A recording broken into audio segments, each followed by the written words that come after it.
the school authorities feared losing control of the school, and therefore they could not run the school effectively, and consequently the entire system was beginning to break down. And that was due to this diagnosed outbreak of mass hysteria by the school psychiatrist. The school GP had other ideas about this. He was an Asian doctor and was actually very good at his job. And he knew that the approach that was being taken was wrong, because this is not how you would deal with a jinn or a difficult spirit or whatever in India. And therefore his take on what was going on was very different. But he was overruled by the school psychiatrist, who had the ear of the school authorities. And it also gave the school what they wanted, carte blanche, to do what they considered necessary. So this started off with sergeant majoring, bullying, discipline, and then drugs, and so on. But they realised after a while that this approach wasn't working. The voice you just heard was Ciaran Farrell, who over the last few episodes has been sharing his own personal accounts of his experiences following a haunted holiday. By this stage, we have learnt how the entities at this haunted holiday followed him back home and later to his school. The school at this point have tried discipline, medication, and psychological explanations. Nothing appeared to stop the reports of apparitions, shared dreams, and disturbing experiences. If you're just joining us, now is the perfect time to catch up on parts 1, 2, and 3 of this conversation. Part 3 ended with perhaps the most disturbing chapter yet. Following increasingly controversial medical treatment, Ciaran described being heavily sedated during an experimental session that left him fighting for his life. According to his account, his breathing and heart activity ceased, while those present later debated exactly what had happened. Throughout the ordeal, Ciaran says an apparition he knew as Susan appeared once again, not as a threatening presence, but as a protector. He believes Susan shielded him and ultimately helped him survive an incident that fundamentally changed the way the school viewed the phenomena surrounding him. The reports, recordings, and medical data from that incident were later sent to Ed and Lorraine Warren, yet their interpretation differed dramatically from that of others. While witnesses reported seeing Susan, the Warrens maintained that the events were demonic in origin, attributing them to the influence of Bathsheba Sherman, rather than the protective figure Ciaran and others believed they had witnessed that day. In this concluding chapter, Ciaran reflects on the Warrens' investigation, their rituals, the controversies that followed, and why he believes their conclusion differed so profoundly from those who had witnessed the events firsthand. So Ciaran, Ed and Lorraine Warren probably remain two of the most recognisable figures in modern paranormal investigation. Before we look at some specific incidents in terms of how they were involved in your particular case, do you want to just explain what your first impressions of the Warrens were when they became involved and what their initial thoughts were when they did become involved in looking at your case? The Warrens also stated that the reason for Bathsheba's particular forceful intervention was the conduct of black magic rituals, which empowered her, and she was inspired by the devil, and that I was acting as a conduit for these demonic and devilish influences. This coincided with the opinion of the care staff member P, who believed that I was basically spawn of the devil, along with Susan. She was being spawn of the spawn, as it were, my creation, someone or something that I had in some way invoked or created through some sort of unholy alliance with the demonic, with the devil himself. The Warrens were sent a full copy of the reports of that particular incident. So that's the ECG traces, the EE traces, the lie detector traces, the type script of my of the session and the audio recording. So they had all the data, plus some other notes and the doctor's report. They didn't actually make any comment about it, but they said that they would send this on to various experts in the field.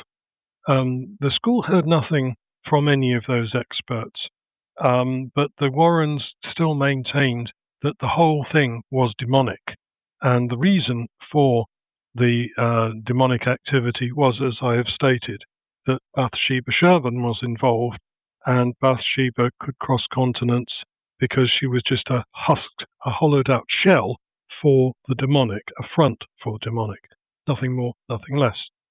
Though everyone who had been involved in that particular incident knew very well what they had seen.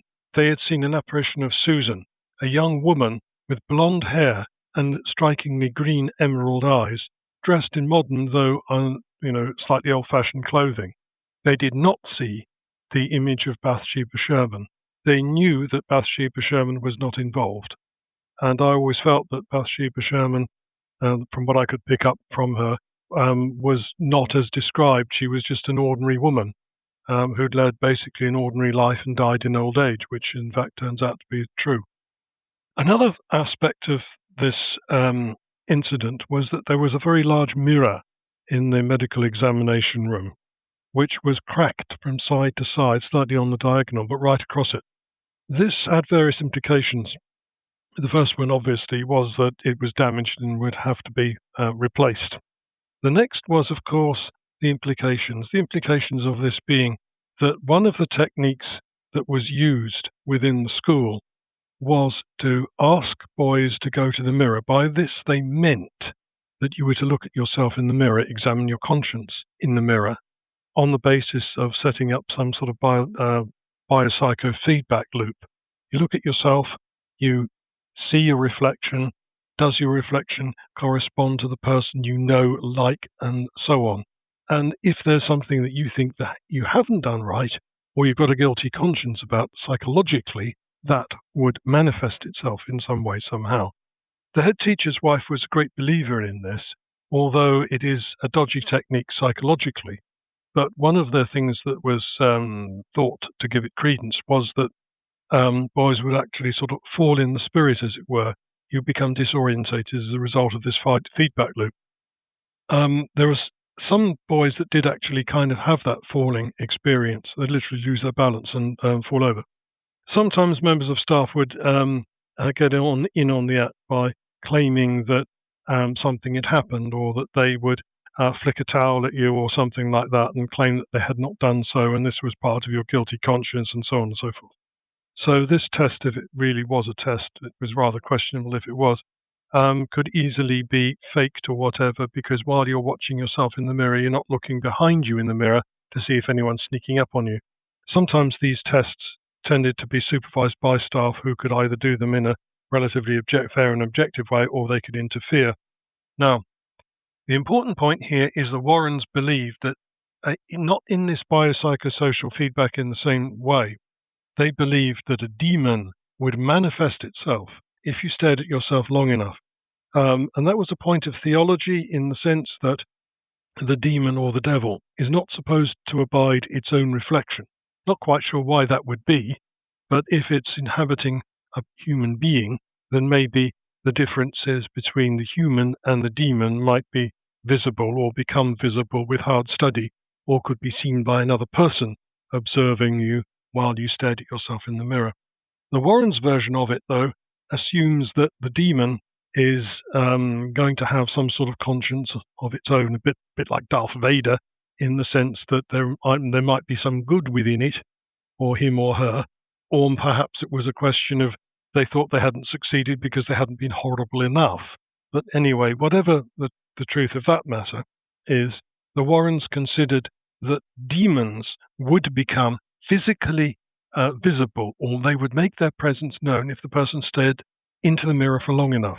Not a psychological test, a theological test. The Warrens also believed, and you can see this in some of the newspaper reports, believed that a leopard skin could be used in the same way. And this was staring into the eyes of the leopard skin. with the leopard, the leopard skull. Now, just a simple point of taxidermy that obviously what is preserved is not the eyes of the leopard, or a tiger skin, or whatever, any other big cat. It is the eyes of glass. So, of course, you're going to have to look at a sophisticated psychological or theological argument to get around this, because, again, it's the reflection in the eyes, in the glass eyes of the tiger, which is important. And the reason for this is that tiger is a hunter, and therefore you have essentially two scenarios. Either you run away, in which case you're scared, and what are you scared of? Or you fight, in which case, what are you fighting? Either way, there is opportunity to interpret what's going on in either deep psychological terms or in theological terms, casting, the flight or flight mechanism in terms of the demonic. Neither was the case when this happened to me with his mirror sessions, because what occurred was that there was a kind of a symbiotic link between myself and Susan and one or two other of the sort of ghosts or poltergeists. That tended to come out, and I was trying to block it a lot of the time. But it tended to come out, and therefore these sort of poltergeists or whatever ghost spirits tended to manifest, and that caused a problem. And that was part of why my case was seen as being demonic, or alternatively psychological, in the sense that these were manifestations of my subconscious. So the mirror cracking from side to side had implications. Either these techniques were simply unworthy, or it was a question of whose mirror cracked from side to side. Was it the Warrens' mirror? Was it the school's mirror? Was this me shattering the mirror through my subconscious because the school, the Warrens, or whoever was getting too close to the truth? Or was it a question of a plague on all your houses, and I'm not going to play your game? So this was a point of great debate. So the Warrens lost a great deal of face over this business of the mirror revealing the demonic, partly because the school's opinion was thoroughly set in psychological concrete, and also because of this business with Bathsheba. Now, Bathsheba, of course, where did she come from? There was no mention of her before the Warrens appeared on the scene, and they said that she had come onto the scene because I had called her, which was not true. But how on earth can you prove that one way or the other? So they lost face over that, and they lost face over this incident, because clearly the person who was seen, the apparition that was seen, was that of Susan, who the school knew, because she'd been around there right the way from the beginning, and she had been a major feature on the Haunted Holiday. So there was continuity there. Nobody had seen a Bathsheba Sherman. So they lost face over that, and they lost face over the mirror business, because they were seen as being charlatans. That's not to say that in some ways the school weren't charlatans for the same reasons, in terms simply because they preferred a peculiar psychological argument as opposed to a theological one. But some of the practitioners within the school, for example, the school GP, thought the whole business was nonsense. That is, the psychological aspect of the mirror gazing.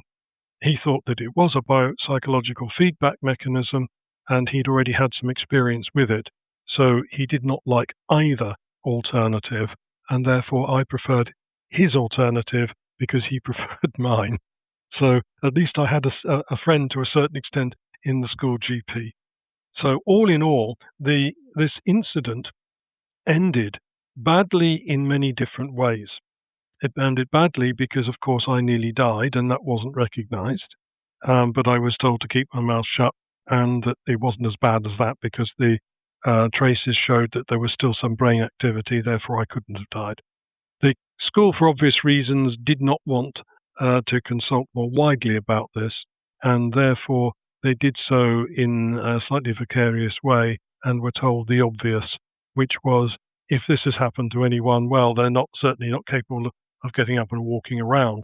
So there was a big question mark about to what extent Susan in her spirit form had helped me, had assisted me to recover from a very considerable drug overdose, as the drugs used are central nervous system depressants, and if you give someone too much of them, they stop breathing, which is exactly what happened to me.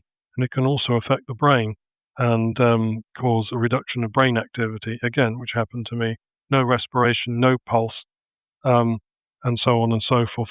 No activity, no heart activity. So really, for most intents and purposes, I was dead, even if clinically you couldn't actually say that to any great, we couldn't really say that. But it did mean that there was a bit of a change, because the school had to start to admit that they were dealing with a series of poltergeists, and therefore discarnate entities of deceased human beings, the other alternative being either these were manifestations of my subconscious, or the Warrens' alternative, which was it was all demonic. It's a shame in the sense that the SPR declined those reports on the basis that they were sort of a two-way out experimental medical technique, which they didn't want to get involved in.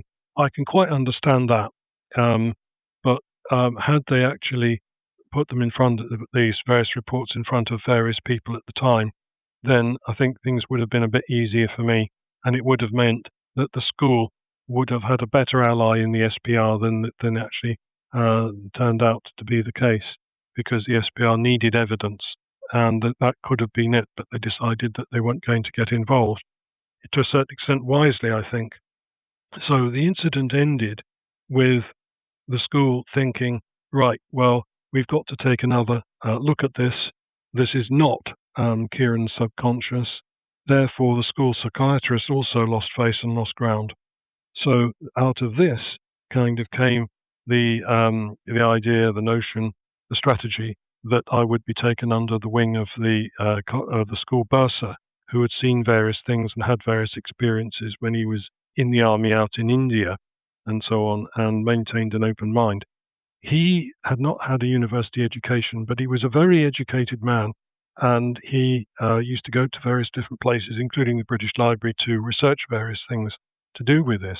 So that was a very good move, and it certainly saved myself and the school from, I don't quite know what would have occurred, but it would have been horrendous. So the conclusion of this is that it did lead to a change of approach. So, Ciaran, could you provide some more detail then maybe about the rituals the Warrens were reported as carrying out? Yes, this began when Ed and Lorraine and also Judith Penny were staying at the school, and they were investigating the case, and they weren't getting anywhere very particular, partly because of what I've just mentioned, this division between the school's opinion and the Warrens' opinion, and also the third opinion involved being that of the school psychiatrist and the medical authorities. Although the medical authorities' opinion was split because the school GP and the school nurse tended to stick together, and they considered that what was being done within the school was horrendous, and they wanted to see it stopped, and they wanted me to actually be taken out of that school and placed in another completely different setting, a hospital possibly, or some sort of care home, or an alternative institution where, in the school itself could settle down without me, hopefully, and that I could receive the necessary care of a spiritual and medical nature. The thing about this was that the Warrens didn't really know what they were doing, and they claimed that one of the reasons why things had gone quiet was because it was the calm before the storm. However, they didn't sort of elaborate on that. Now, what I'm going to make what might appear to be a bit of an aside in a moment. The Warrens' actual knowledge of black magic or rituals or the occult was not very great, and the reason for that was that essentially they claimed a special relationship and dispensation from God to use in their work, and these things like tarot cards or whatever, other rituals that would have been conducted anything to do with the occult or black magic, were basically devices of the devil and demonic, and therefore they shouldn't be messed with in any way, shape or form, and therefore they didn't need to know what they were specifically or how they operated. All they needed to know was whether they were present or not, because if they were, that was clear evidence of the demonic. Now the aside. At the school, there was a large telegraph pole just outside. It carried the phone lines. And there was a little nest towards the top of it, which was occupied by two blackbirds, a pair of blackbirds. They were the counterpart of two long-eared owls who used to nest in the trees next to the school. During the day and into the owls would rest in their nest. They come out at night, and there were some poplar trees around the drive of the school, and they would perch there, and they would hunt. The blackbirds tended to come out during the day, and sometimes, us boys, occasionally members of staff, would put some food down for them. This was against the rules, but it was nice to see the birds come down and pick up the food and so on, although they had to contend with the seagulls. Now, the not-so-nice part of all this. A little while later, after the Warrens had been told, look, you're not coming up with anything, you're not giving us anything new, so, we think you ought to leave and we'll send you some reports or whatever. We'll keep you informed, but the school wanted them out. Then something peculiar happened. There was this thing that used to flap about at night, black-winged thing, and Judith Penny used to chase it. And it was said that it was a vampire bat, which seemed rather incredible to all concerned. She said that she had to capture it because it was evil and had to be placed in a cage. And only Ed and Lorraine knew what to do to save the school from this demonic vampire bat. The vampire bat turned out to be none other, unfortunately, than one of the injured blackbirds. Its wings had been broken or partly broken, and it was unable to fly properly. It had been released at some stage into the upper corridor of the school, which was the one that contained the dormitories, and it was flapping about and so on. Some of the boys tried to help it. Maybe they thought that if they took it to the window, it would be able to fly away. But unfortunately, its wings were too badly injured for that to happen. So that was captured by Judith Penny, who took it back to her room and did put it in a cage. Now, where that cage had come from, I don't know. Don't know where they found it. It was a little gold cage. But this is, to a certain extent, sort of an aside, because that's all I knew, and I knew that there were rows, which I'd seen, between Judith, Ed and Lorraine, and between Ed and Lorraine. So the various comments that have been made about the relationships involved, yes, I'd seen that firsthand. So nothing happened particularly, and in the sense that it was the same old thing, Susan's apparition by my bed, she'd follow me around, there were poltergeist disturbances and so on, but nothing specifically out of the ordinary.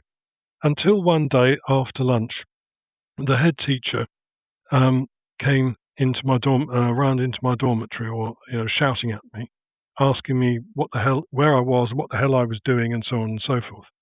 So I sort of said, well, I'm here, sir, blah, blah, blah, what's the matter? Don't give me what's the matter, you know what's the matter, blah, blah, blah. So he started to push me around, shouting and screaming at me, and then literally push me onto the floor, pick me up, throw me around, and so on, telling me that I had something to tell him. I didn't know what he was talking about. I really didn't. So he said he was going to take me to the office to sort this thing out. Now, I'm going to come back to this vampire bat thing, because one of the things that had scared a lot of the boys, and perhaps some of the staff because of the Warrens, was that if this thing had bitten somebody, that they were supposed to turn into a vampire or a werewolf.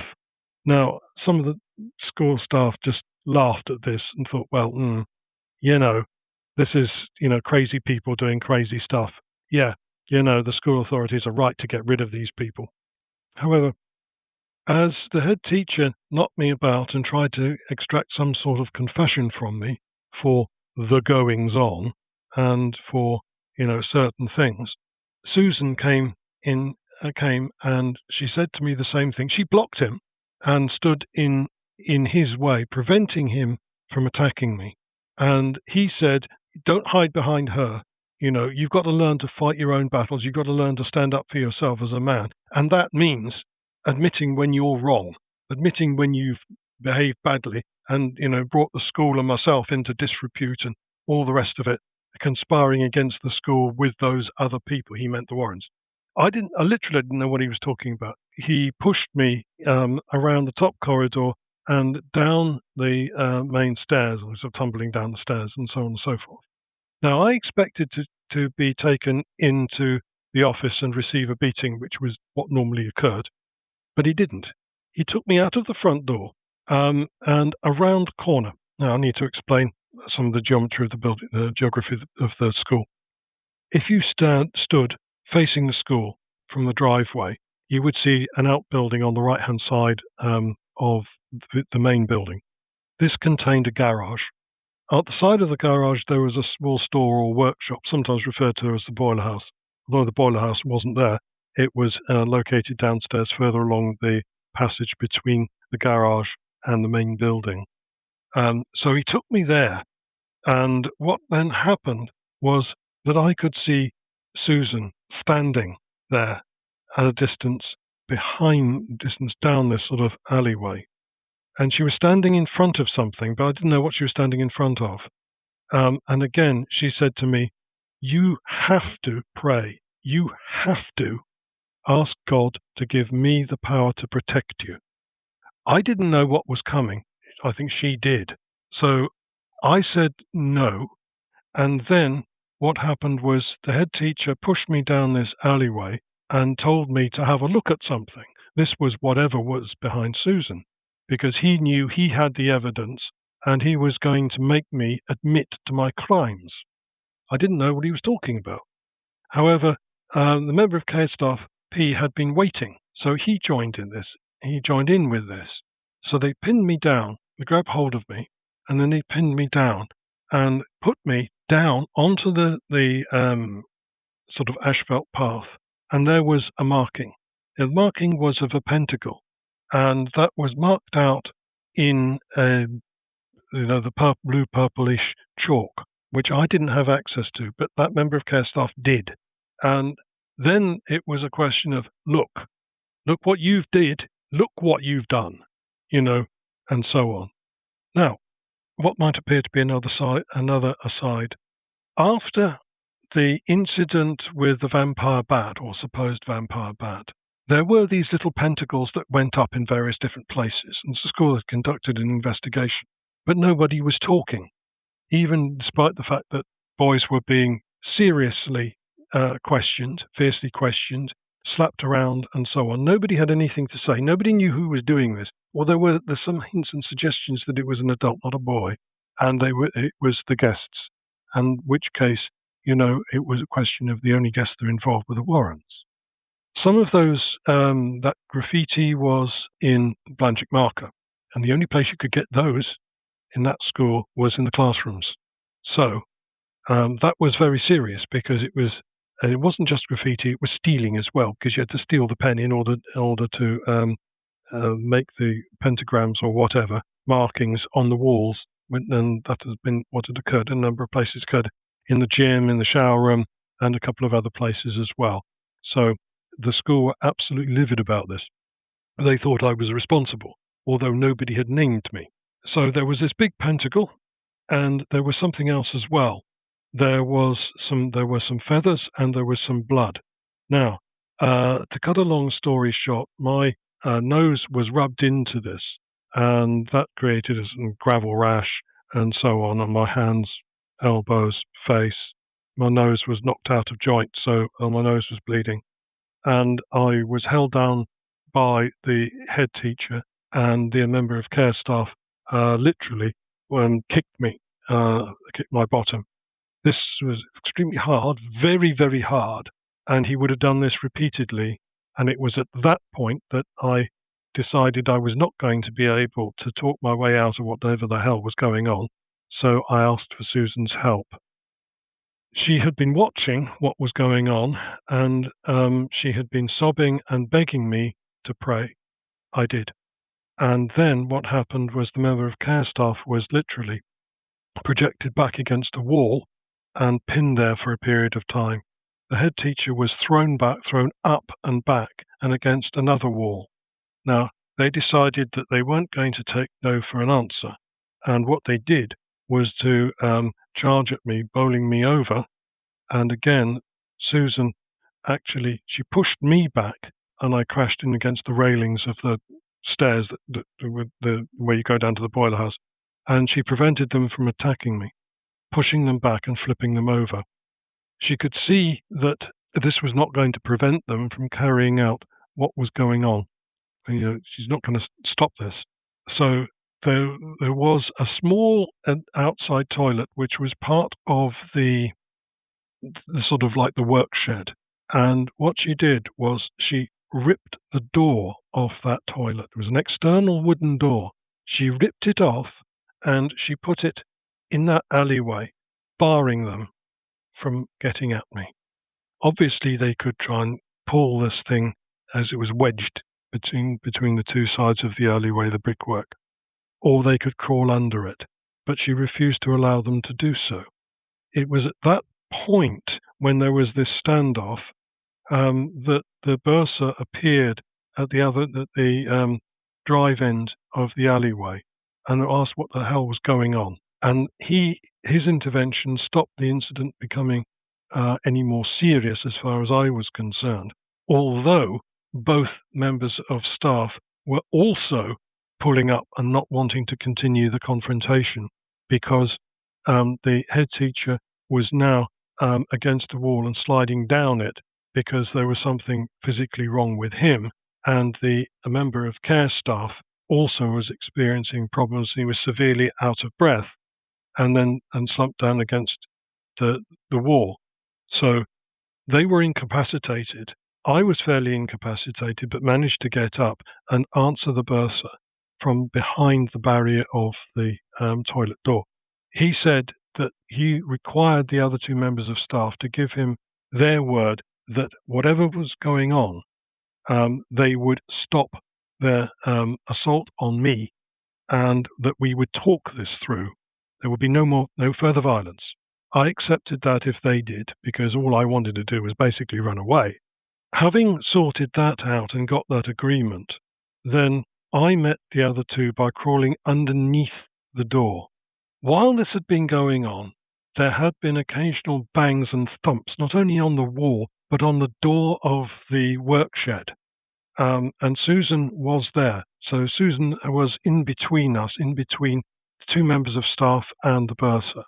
She continually banged on this door, and she pointed to the window and a small red cord that hung down from the inside of the sash windows and was slightly came through under the window frame.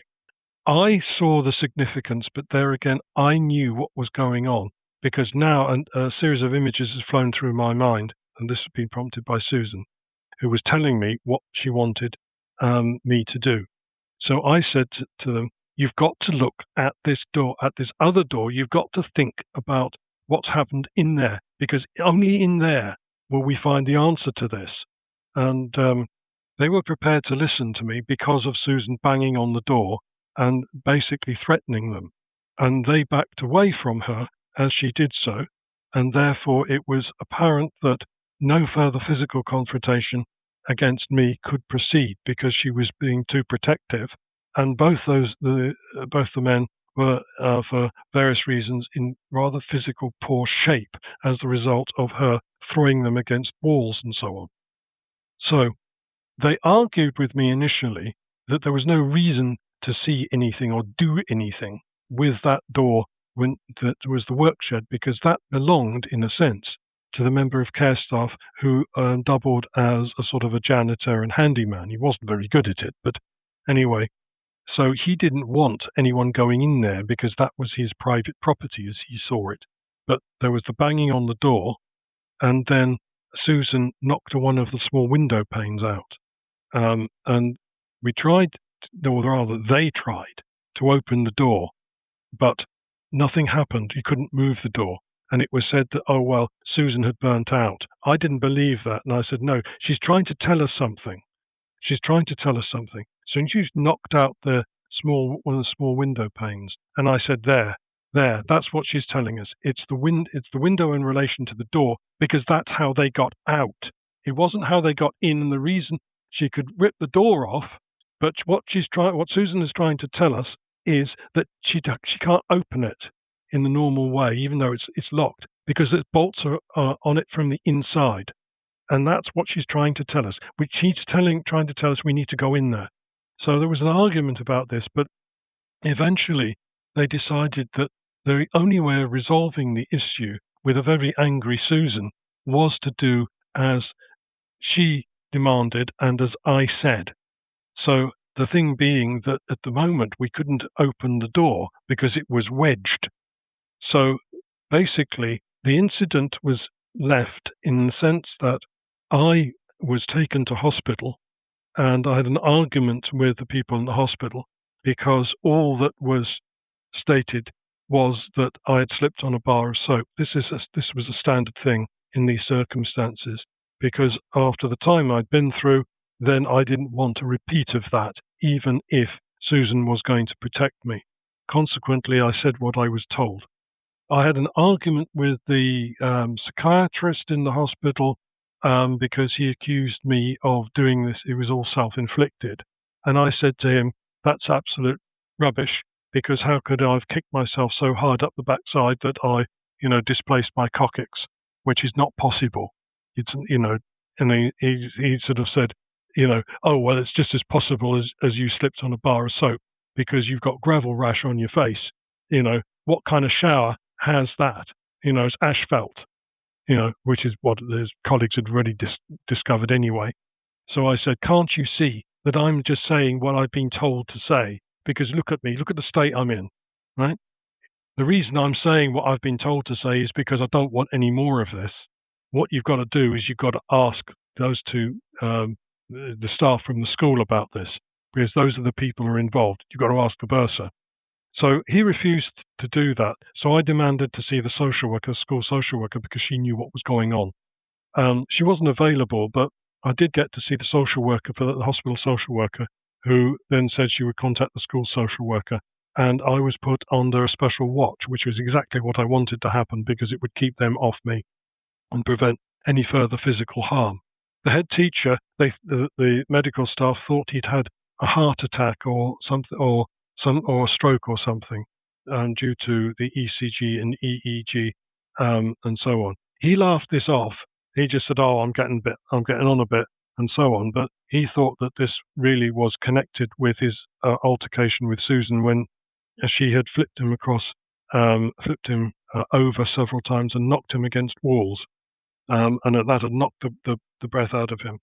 The member of care staff, P, had always had a bit of a bad back, and his back was paining him considerably. But there were some mouldy handprints under his shirt, and there were also mouldy handprints on the on the head teacher's chest under his shirt. So physical evidence of the paranormal there. So what happened after that then, Ciaran? So I didn't stay the night in the hospital. I was taken back to the boarding school and basically put to bed, although I couldn't rest. It took me quite a considerable time to be able to sit down rather than lie down. Some days later, we gathered, that's myself, the head teacher, the member of care staff, and the bursar, gathered round the little workshop. The head teacher had already ensured that the other door that had been ripped off the external toilet, had been replaced, been put back. So a new frame was required, a new lock, and the door had to be patched up. That's considerable violence, and there was no way that any person, however strong, could have ripped that door off, because you would have had to have put your hands through the brickwork in order to be able to grab the door from the inside. There were those self-same blue-grey mouldy handprints on the inside. Those handprints were of a teenage girl, not a mature man. So again, physical evidence of the paranormal. When we gathered around the door of the workshop, what occurred was that we found it impossible to be able to move the door. That's because of the bolts on the inside, and it was also wedged as well. So we looked for some other way in, and I said what I'd been trying to say previously, which was the cord and the broken window. Susan had broken one of the window panes to draw attention to this, but it became obvious that what you should do is you should actually use the red cord that had been left in order to be able to unlock the sash window and therefore move up the window and climb in. When that was done, inside that little sort of storage place, there was a workbench and there was another pentacle. There was also on the workbench a book, but I'll come to the book in a minute. The pentacle also contained some blood and feathers, and there was the second blackbird in the middle of the pentacle. The book was a book on magic and ritual, and that contained the diagrams, the pentagrams that had been chalked up, and the ones that had appeared on the graffiti. The book had been borrowed from the local library, and it had been borrowed on the ticket of the member of care staff. Therefore, this clearly marked out both the Warrens and that member of care staff, implicating them in what had been going on. Member of care staff said it was nothing to do with him and blamed the Warrens. The Warrens blamed him. However, I was off the hook. But what that shows was that the Warrens, even with assistance or perhaps egged on by somebody else, were quite capable of carrying out this sort of operation. I was also blamed because under pressure I had said several things. I'd sort of pointed out where the blackbirds were because they were nice, and I liked looking at them, and that there was a sort of like a net for a ball. Balls were kept in these net net bags in the gym, and I pointed out that that's what was the case, because it became apparent that one of those net bags had been used to trap the blackbirds, and it was there and blood and feather stained. So I was let off the hook on that one, but the school had some sorting out to do. I don't quite know what happened, but I know that, the Warrens left for a little while and they did come back. But there we are. That was one of the incidents, and it showed several things, partly the violence of the school, the reaction the school had, and also the way in which the Warrens tended to behave, in that they would organize the facts to suit their theories. They would not construct theories from out of the facts. And that was something that was held against them, because at least the SPR and the other psychical research organizations were attempting to try and understand what was going on through sort of interpreting the facts and reports that had been presented to them, and also the testimony from myself and from various people within the school. So the Warrens were seen as people that were not desirable and were causing trouble and commotion within the school, and therefore they were seen as part of the problem rather than part of the solution. So what did Ed and Lorraine tell you of their backgrounds? I mean, it strikes me that you might have had something in common, as Ed reportedly grew up in a haunted house. Yes, that's a very good point. I'll come to Lorraine first. Lorraine considered that her background and having a precognition of a tree which she saw when she was at school, that the tree had become mature in her mind's eye, and that this meant that her psychic gifts were superior to mine, even though I'd spent a long time in experimenting with ghosts directly in haunted houses and so on and so forth. I never thought she was as sensitive as I was, and she certainly didn't have the same background or experience with ghosts. Mind you, what I did with all the sorts of things that people tell you never to do. So I was walking around in haunted buildings, prodding and poking ghosts and so on and so forth. And that's one of the incidents that, walking within the ethereal body of the ghost that I've sort of explained, which he had no knowledge of. In terms of Ed, yes, he said that he had grown up in a haunted house, but there were differences because everything had been okay. And he used to play outside when he was a small boy, as boys do, a little bicycle, tricycle, whatever. And there used to be this old woman who used to shout at him. Now, this was supposedly his auntie, and she had lived in the house originally, in their house, and then moved next door or whatever. And Ed had grown up in the neighbouring house. So after she died, he would see her in a wardrobe in his house, and he became very scared of her. He wasn't allowed to be able to express his concerns about this because his father, being a cop, just sort of basically said, there's a logical explanation for everything, you're imagining it. Now, the interesting point about this was, again, Ed and Lorraine were looking for evidence of the demonic and therefore knowledge that I could not possibly have from any normal source. But of course, you look at the other side of this, the spiritualist side, the spiritualism side, then spirits are meant to be able to know and understand things that we, the living, do not or cannot, and be able to contact perhaps other deceased persons. So it is a rather difficult differential diagnosis to make in terms of, is someone dealing with a very active, attached spirit in the form of a poltergeist, or is this indeed demonic? The subtleties of this bypassed the Warrens, but the school saw them. So I was pressured into carrying out an experiment with Ed and Lorraine, or Ed principally, where he told me of this incident that had occurred in his life.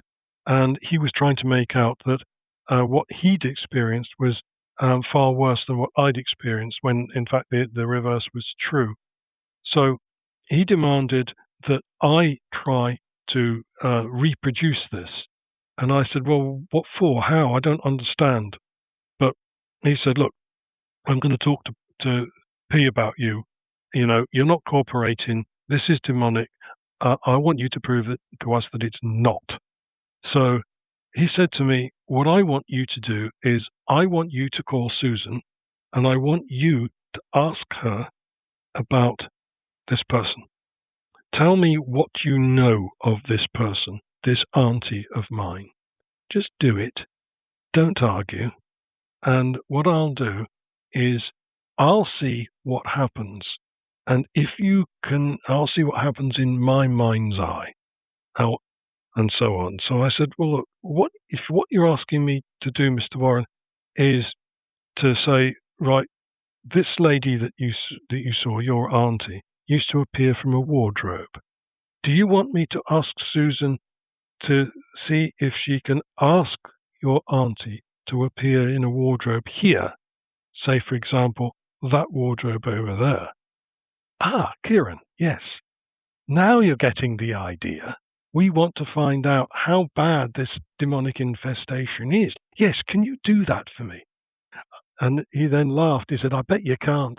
No, you can't. You're not a psychic. You're not this, you're not that.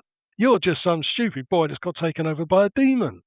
You don't have any powers at all. You don't have any talent at all.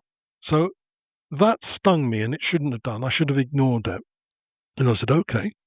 So I did what he asked. I called Susan, and he was scared of her. So again, he couldn't understand what I was saying because a lot of this is telepathic communication. So I spoke what I was saying out loud. And he said, yeah, okay. So at first it was just sort of some images that were coming into his mind and my mind, because I asked Susan, I said to Ed, look, what you're going to need to do is you're going to have to open your mind to me and therefore to Susan, because she needs to know and understand who it is that you want me to contact through her. So he said, no, I don't want to do that. No, that's too difficult. That's too scary. I said, look, you asked me to do this. You said you wanted to find out, what powers I have and what powers belong to Susan or a demon or whatever. Now you're backing out of the experiment. So he said, oh, you're challenging me then? I said, yeah, I am, yeah. So he said, okay. And in his mind's eye, I could feel that he was starting to think of some of those incidents and the sort of discussions he had with his father. And from that, I was able to get an idea of who that person was, what she looked like. And that's what Susan wanted, because it was a question of, can I visualize that person? Can I ask Susan, can you find this person? Because obviously I need to have an outline, a picture of her in my mind and say, well, this is the person here. When Susan said, I think so. So I concentrated on relating to Susan and relating to Susan, Ed, and the wardrobe. And I found it a very exhausting task, but I sat down on the bed because we were in the dormitory, and Ed was sitting on a chair, and he got out his sketch pad. Now Ed used to do a lot of sketching with his left hand, so the picture would be upside down. So he started drawing, which was partly from what was in his mind's eye, what was in his mind from his memory. But I said, no. There's more than that happening here. No. There's not. I'm drawing from memory, and so on. I said it's more than that. And by which time, Lorraine plus the bursar and the head teacher come back into the room because they then left us for a few minutes, and they could sense and see Susan's presence between myself and Ed, and that Susan then started pointing at the wardrobe, and I said, yes, she's there. Ed couldn't see the entire picture he was drawing, and when he explained what was going on, he did part of the explanation, so did I. And I could see that the head teacher and the bursar were tutting and sort of like, look, this is exactly the sort of thing we do not want. We don't want to encourage this. We want to get rid of this. So, Mr. Warren, why are you bullying Ciaran to actually get involved in this sort of experiment, which would actually, if it's successful, manifest yet another flipping ghost? No, we don't want this. No. Stop this immediately. And I just looked at them, and I sort of said, well, some things, once started, it's a bit more difficult to stop. In fact, I don't know how to stop this. So Susan was then pointing at them, pointing at the wardrobe. It's a full apparitional figure. And Ed started sketching away quite rapidly. Lorraine comes up beside him and she says, "Oh, that's my mother-in-law. Is it my auntie? No. What are you doing, Ed?" Because he hadn't actually given a name or anything like that, so we didn't know. He didn't know. The bursar and the head teacher didn't know.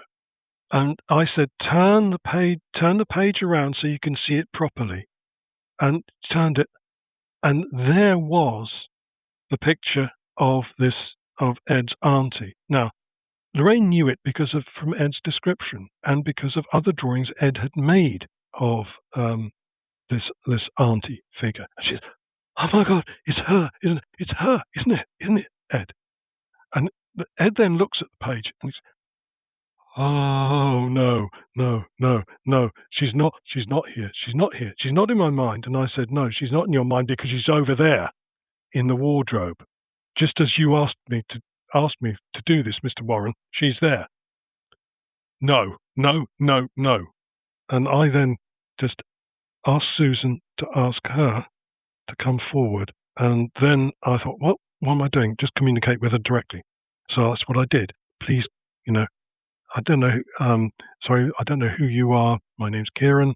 I'm sorry I had to bring you here, but I brought you here at the request of Mr. Warren over there, and so on. The figure steps forward, and she then turns.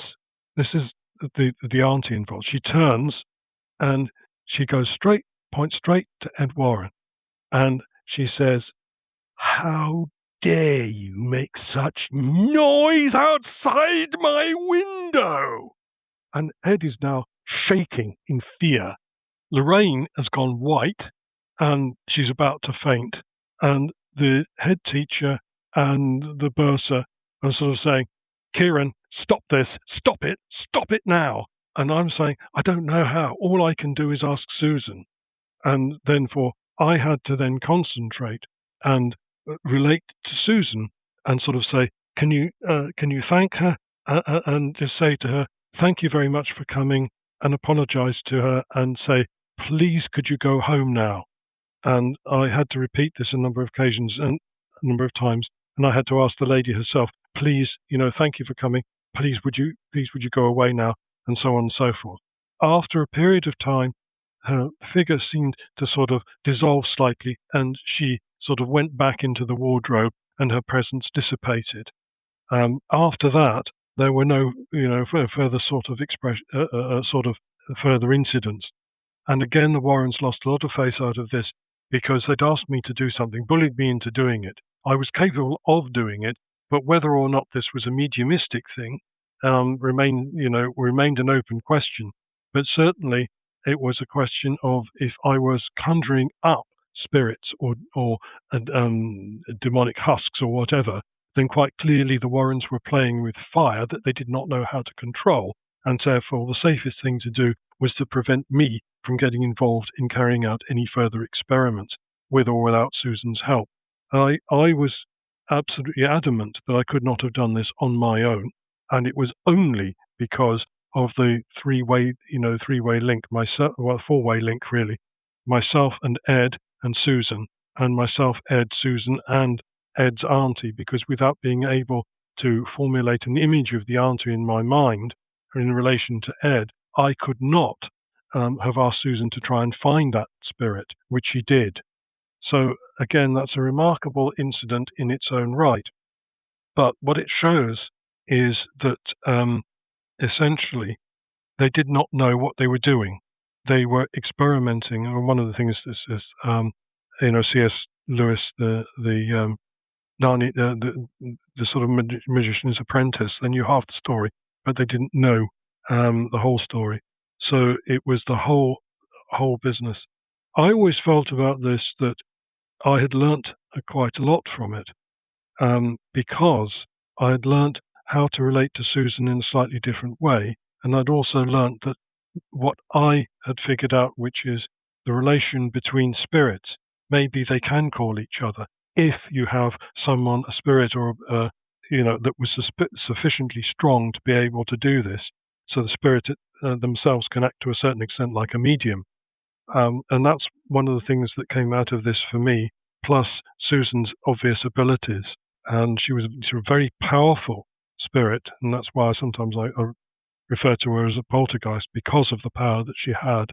How much of that power stemmed directly from prayer to God and in God's intervention, I don't know. I've never known, and it's always been a mystery in my life about that.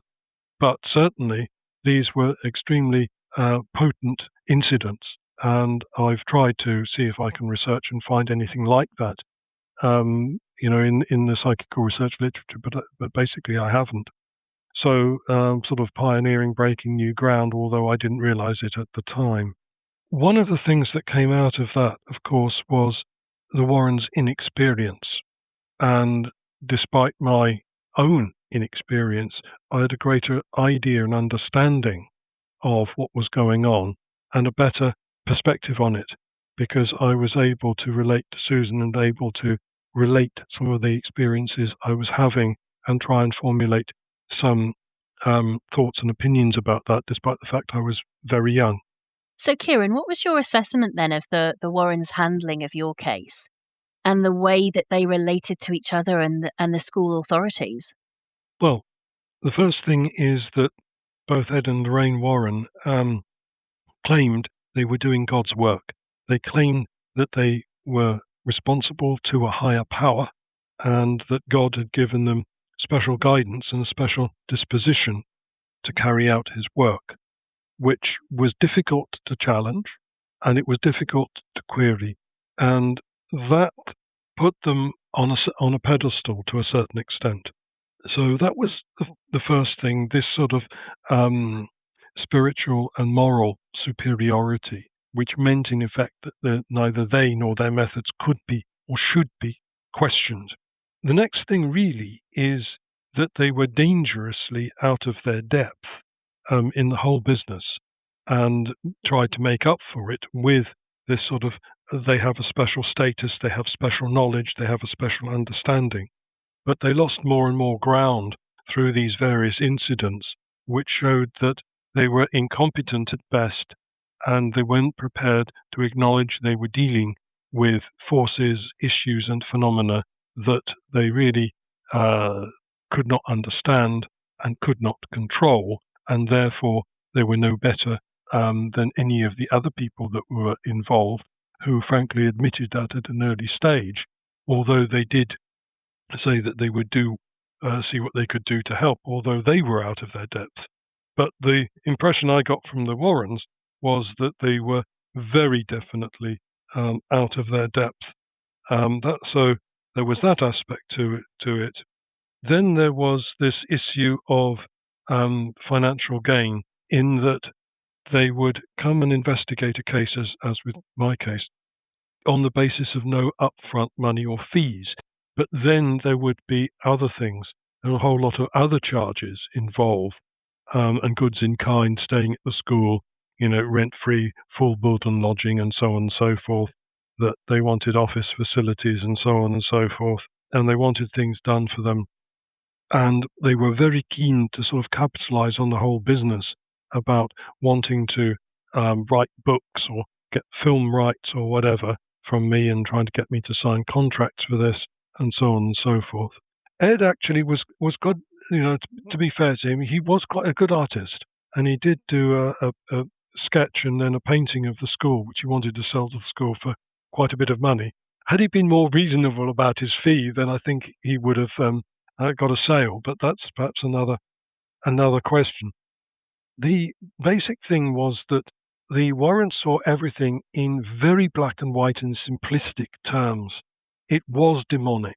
It was demonic because they said so, and the reason that they said so was because they had this special gift, special insight, and special guidance from God. But if you then now start to contrast this with what happened to me, with my experiences, which is Susan asking me to pray to God for help to protect me, so that she would protect me, then you immediately see that there's a clash of who God works for, if you want to put it that way, who has God's ear, what is God doing about this, and if this is down to the demonic, how on earth could God be working through a ghost or a poltergeist on behalf of a young boy? For some people later in my life, clerics and so on, that it would be seen, well, this is too much to ask. And we come back to this sort of, who is Ciaran? Is he some kind of Joan of Arc? No, I never thought so, never believed that. I just wanted the whole thing to go away and be like all of the other boys. But this made me special. I didn't want to be special. But since I had no choice, then it was a question of, who do you believe? Do you believe the reluctant hero, Ciaran? Or do you believe these people, these sort of, who would take the approach that they were the sort of the superheroes that would come in and would manage to swipe victory from the jaws of disaster or whatever? The Warrens were not interested in some of the physical evidence, which there was. There were things, there was a permanent marking on the lino where Susan habitually was stood over my bed, and there were other things like magnetic evidence around the apparition in that particular location. They weren't interested in modern methods at that time, and they weren't interested in sort of EVP evidence or whatever, which was starting to become available there. What could you do? Various sessions, EVP type sessions, that was done through other people. And the Warrens didn't like that. And the reason they didn't like it is because they didn't know enough about it.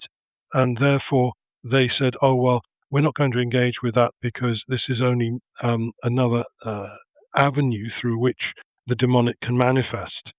Yet what they did was to manufacture evidence and produce, therefore, a line of argument that said that everything was demonic. when it was far more complicated than that. So my general impression of the Warrens was that they were vastly out of their depth, that the approach that they took was oversimplistic, and that they were out essentially for financial gain. And that really is the worst possible combination if you're going to be a paranormal investigator. So my judgment on them is the least charitable, I suppose, of a great many people who've criticised the Warrens for their work and their approach.